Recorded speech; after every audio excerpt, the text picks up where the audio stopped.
This is Tim from Your 6 Studios. Today in this video I'm going to show you how to fix your Android keyboard not working for some reason.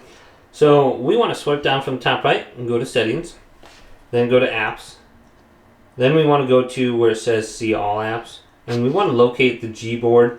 So we're probably going to be using this, or it could be something else depending on whatever you're using. We can scroll on down and locate the Gboard, and we just want to force stop this. Go to OK.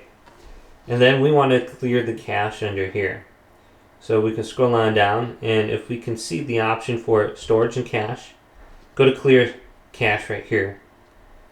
Then we could also try just clearing the storage. This app data, including the files, settings, will be permanently deleted. So if you have any kind of files under there that you might have saved, well, it's going to delete those. So I'm just going to delete that anyways, because I don't think I have anything saved to my Gboard.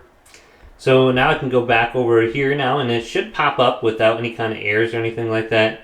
And I have to turn on my clipboard once again. So if you have anything saved on your clipboard, clearing the storage on there will delete that.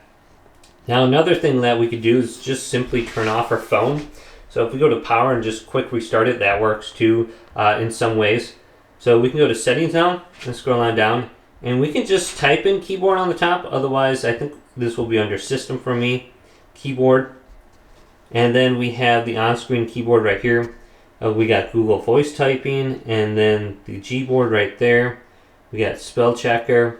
So we could just try disabling the keyboards and then re-enabling them. So that's the spell checker right there.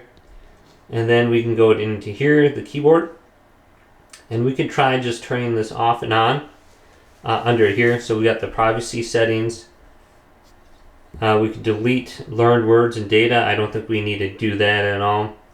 So yeah, just going in here, see if there's anything that you can disable and re-enable.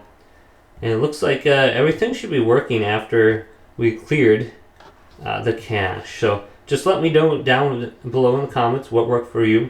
But hopefully this video did indeed help you out. If it did, leave it a big thumbs up and subscribe my channel down below.